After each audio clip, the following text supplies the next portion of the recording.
Bihar state का ये syllabus में जो क्वेश्चन पेपर है वो सीरीज़ है। तो ये उर्दू से है जो आपके सामने पेश किया जा रहा है। हिदायत सवाल नंबर 71 से 95 दिल में इक़्तिबासात दिए गए हैं। इनके नीचे 5 मुतबादिल इस तरह से ABC करके जवाब दिए गए हैं। आप इक़्तिबासात को गौर से पढ़िए और सही जवाब की निशानदेही कीजिए। इक़्तिबास नंबर 1 BPSC का तैयारी 4 का ये है। प्रेमचंद का असल नाम धनपत राय था। वह बनारस के एक छोटे से गांव में पैदा हुए। उनके वालिद डाक खाने में मुलाजिम थे। इब्तदाई तालीम गांव में हुई। उर्दू और फ़ारसी की इब्तदाई तालीम के बाद एंट्रेंस का इम्तहान पास किया और प्राइमरी स्कूल में टीचर हो गए। तालीम का सिलसिला जारी रखा और BA की डिग्री हासिल की। प्रेमचंद को तालिब इल्मी के ज़माने में ही मज़ामीन लिखने का शौक़ था। असरार मुआबिद के नाम से उनका पहला नावल बनारस के एक रिसाले में शाये होना शुरू हुआ। बाद में वो रिसाला ज़माना के लिए पाबंदी से मज़ामीन और अफसाने लिखे गए। 1908 में उसकी कहानियों का पहला मजमुआ सोज़े वतन, प्रेमचंद का पहला मजमुआ सोज़े वतन 1908 के नाम से सोज़े वतन के नाम से शाये हुआ, जिसे हुकूमत ने ज़ब्त कर लिया और वह प्रेमचंद के कलमी नाम से लिखने लगे। मुल्क की आज़ादी की तहरीक फैल रही थी। प्रेमचंद भी गांधी जी के शख्सियत के मुतासिर हुए थे और 1901 में सरकारी मुलाजमत से इस्तीफ़ा दे दिया। वो कलम के सिपाही बन गए और अपनी तहरीरों को आज़ादी और कौमी तामीर की मकासद के लिए वाकिफ़ कराए। आइए इसका जवाब देखते हैं। प्रेमचंद का असल नाम क्या था? तो प्रेमचंद का असल नाम धनपत राय था। C है इसका जवाब। 1908 में प्रेमचंद के किस कहानी के मजमूए को हुकूमत ने ज़ब्त कर लिया? तो सोज़े वतन को। 1908 में प्रेमचंद के सोज़े वतन को ज़ब्त कर लिया। यहाँ सोज़े वतन है 1908 में। प्रेमचंद ने सरकारी मुलाजमत से कब इस्तीफ़ा दिया? तो उन्होंने शख्सी मुतासिर हुए और 1921 में मुलाजमत से इस्तीफ़ा दिया। तो 1921 में B जो है इसका आंसर। 1920 में किस रिसाले में प्रेमचंद के मज़ामीन पाबंदी से शाये हुआ करते थे? उर्दू मुअल्ला नहीं, अदबी दुनिया नहीं, ज़माना में प्रेमचंद के अफसाने पाबंदी से शाये होने लगे थे 1908 के बाद। प्रेमचंद किस शख्सियत से मुतासिर थे? तो वह गांधी जी से थे, क्योंकि ना टैगोर से तो नहीं थे, लाला लाजपत राय से नहीं, किससे थे? गांधी जी से थे। उसके बाद दूसरा इक़्तिबास शुरू हो जाता है। इक़्तिबास नंबर 2 इसमें है, सर सैयद अहमद खान दिल्ली के एक मुअज़्ज़ज़ घराने में पैदा हुए। सर सैयद अहमद ने अपने ज़माने के अहले कमाल से फैज़ हासिल किया। 1939 में उन्होंने अंग्रेज़ी सरकार की मुलाज़मत अख्तियार की और इस सिलसिले में मुख्तलिफ़ शहरों में उसकी तकरीर हुई। 1962 में जब वह गाज़ीपुर में थे, उन्होंने साइंटिफिक सोसाइटी के नाम से एक अंजुमन बनाई। उस अंजुमन का मकसद हिंदुस्तानियों में मुख्तलिफ़ उलूम, ख़ासकर साइंस उलूम फ़रोग़ देना था। 1969 में सर सैयद अहमद 1 साल के लिए इंग्लिस्तान चले गए और वापस आकर उन्होंने अंग्रेज़ों के इल्मी और समाजी रिसालों की तर्ज़ पर अपना एक रिसाला तहज़ीबुल अख़लाक़ जारी किया। इससे उर्दू में मज़मून निगारी को बहुत तरक्की मिली। सर सैयद अहमद खान ने अलीगढ़ में 1975 में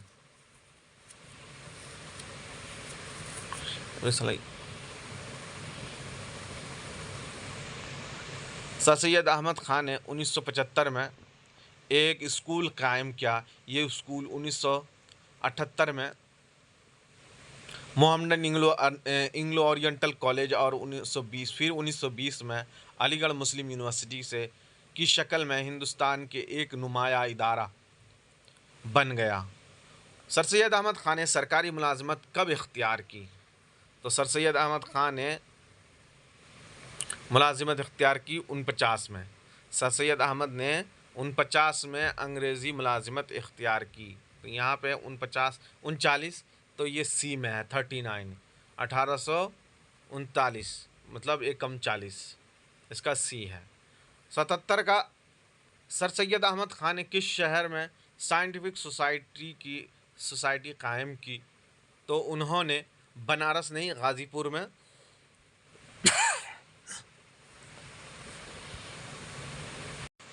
सर सैयद अहमद ख़ान ने साइंटिफिक सोसाइटी का जो इनकाद किया वह गाज़ीपुर में किया। इसका बी सही है, गाज़ीपुर। 78वें में सवाल, सर सैयद अहमद ख़ान इंग्लिस्तान कब गए? तो 70 में कि 69 में गए थे। यहाँ पे आप देख लिए सर सैयद अहमद ख़ान 69 में सर सैयद अहमद ख़ान इंग्लिस्तान गए थे और वहीं से आकर के 69 मतलब इसका भी सी है। सर सैयद अहमद ख़ान ने अलीगढ़ में स्कूल में कब कायम किया? तो सर सैयद अहमद ख़ान आगे देखते हैं कब सर सैयद अहमद ख़ान ने अलीगढ़ में 1875 में एक स्कूल कायम किया, एक स्कूल कायम किया। ये स्कूल 1878 में Mohammedan Anglo Arabic oriental college, फिर 1920 में अलीगढ़ मुस्लिम यूनिवर्सिटी। 78 में मोहम्मदन एंग्लो ओरिएंटल कॉलेज आया था, यानी 75 में स्कूल कायम किया था। सर सैयद अहमद इंग्लिस्तान से कब रिटर्न हुए? तो वो 70 में रिटर्न हुए। सर सैयद अहमद ख़ान अलीगढ़ में स्कूल कब कायम किया? तो इसका है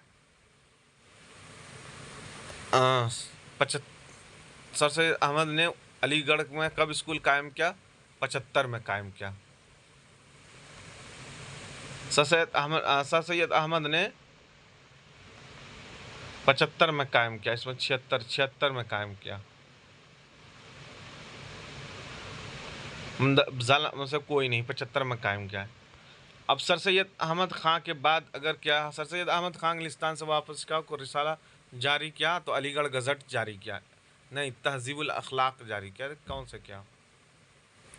वहाँ से आने के बाद इख्तिसास में देखते हैं रिसाला अपना तहज़ीबुल अखलाक जारी किया। सर सैयद ने लंदन से वापस के बाद तहज़ीबुल अखलाक जारी किया, याद रहे तहज़ीबुल अखलाक जारी किया था। अब तीसरे इक़्तिबास की तरफ आते हैं। मोहम्मद अली शाद अज़ीमाबादी पटना में पैदा हुए। घर पर अरबी फ़ारसी की तालीम हासिल करने के बाद कुछ अरसे तक अंग्रेज़ी भी पढ़ी। उलूम इस्लामी की तहसील के साथ उन्होंने ईसाइयों और पारसियों और हिंदुओं की मजहबी किताबों का मुताला भी किया।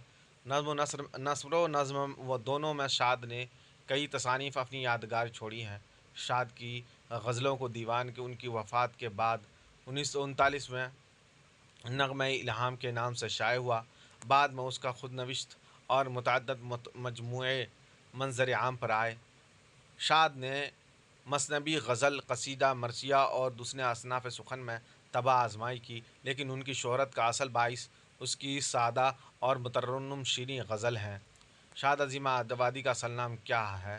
तो शाद अज़ीमाबादी का असल नाम अली मोहम्मद शाद अज़ीमाबादी, अली मोहम्मद है। और क्या है? तो सी है, अली मोहम्मद, इसका सी है। दूसरा क्वेश्चन है, झेल में दिए गए मुनासिब लफ्ज़ से झेल में जुमला कीजिए। घर पर अरबी फ़ारसी तालीम हासिल करने के बाद कुछ अरसा तक क्या पढ़ी? अरबी पढ़ी कि फ़ारसी पढ़ी कि इंग्लिश पढ़ी? देखिए, तालीम हासिल करने के बाद कुछ अरसा तक अंग्रेज़ी भी पढ़ी, मतलब इसका क्या आएगा?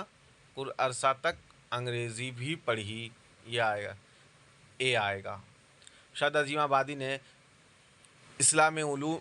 उलूम इस्लाम के साथ साथ और किन किन मज़ाहबी किताबों को पढ़ा? ईसाई पादरी, यानी हस्ब में से एक से ज़ायद को लगा देंगे, मतलब डी लगा देंगे। शाद अज़ीमाबादी की गज़लों के दीवान का नाम क्या है? नग़्मा इल्हाम है, गुले नग़्मा। फ़िराक़ गोरखपुरी का है शोला शबनम, इसका जोश मलिहाबादी का है। गुले नग़्मा फ़िराक़ गोरखपुरी का, शोला शबनम जोश मलिहाबादी का है। जोश मलिहाबादी जब इंतकाल किए थे उसी साल फ़िराक़ गोरखपुरी 1984 में फ़िराक़ गोरखपुरी और शोला शबनम वाले जो हैं जोश मलिहाबादी दोनों उसी में वफ़ात की है। तीसरा क्वेश्चन की तरफ बढ़ते हैं। शाद अज़ीमाबादी की शोहरत का बाइस क्या है? सादा मुतरन्नुम है, क्या है? शीरी, गज़ल, नज़्म, मसनीवी, मरसिया क्या है? تو سعد عظیم آبادی کا اصل جو مشہوریت ہے، ان کو مشہورت ملی اسلامی مطابق وہ نثر نظم دونوں میں شان تصانیف کی چھوڑی ہے۔ شاد کی غزلوں کا دیوان ان کے وفات کے بعد 49 میں شائع ہوا۔ اس کی خوشنوش سے متعدد ہے۔ مرثیہ اصناف سخن میں طبع آزمائی کی، لیکن اس کی شہرت اصل باعث سادہ ترنم اور شیریں غزل ہے۔ سادہ ترنم اور شیریں غزل ہے، یاد رہے، سادہ ترنم اور شیریں غزل، یاد رکھیں، شیریں غزل اے ہی پر لکھا ہے ان کا، سادہ ترنم اور شیریں غزل ہے۔ دوسرے اگر کوشچن پر چلتے ہیں، اس کے بعد چوتھا اقتباس آ جاتا ہے۔ فورٹ ولیم کالج میں ہندوستانی زبان کے شعبے کے صدر ڈاکٹر جارج گلکرسٹ کو انگریزی افسروں کو اردو سمجھانے کے لیے آسان اردو میں لکھی گئی کتاب درکار تھی۔ انہوں نے میر امن سے فارسی کے اس مشہور قصہ چہار درویش کو آسان اردو میں جمع کرنے کو کہا۔ میرا ماننا ہے میر امن نے یہ کام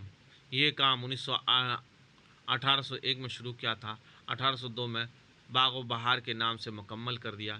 اس کتاب میں روز مرہ کی کتابیں استعمال کی گئی ہیں جو علوم میں رائج تھی۔ باغ و بہار میں دہلی کے رسم و رواج، لباس، مشاغل وغیرہ کا نہایت خوش اسلوبی سے بیان کیا گیا ہے۔ اردو کی نثری داستانوں میں اسے زبان و بیان کے اعتبار سے معمولی مقبولیت حاصل ہے۔ دنیا کی کئی زبانوں میں اس کے ترجمے ہوئے ہیں۔ کارسا دستاسی نے اس کتاب کا بڑا سعدائی ہے۔ اس نے اپنی کئی خطبات میں باغ و بہار کی خوبیاں کا ذکر کیا ہے۔ فورٹ ولیم کالج میں ہندوستانی زبانوں کے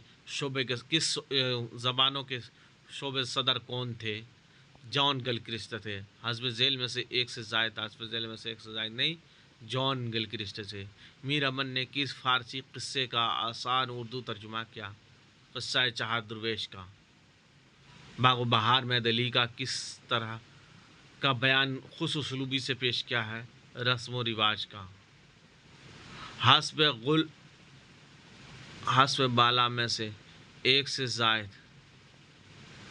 کارگا دتاسی نے اپنے خطبات میں کس کتاب کی خوبیوں کا ذکر کیا ہے؟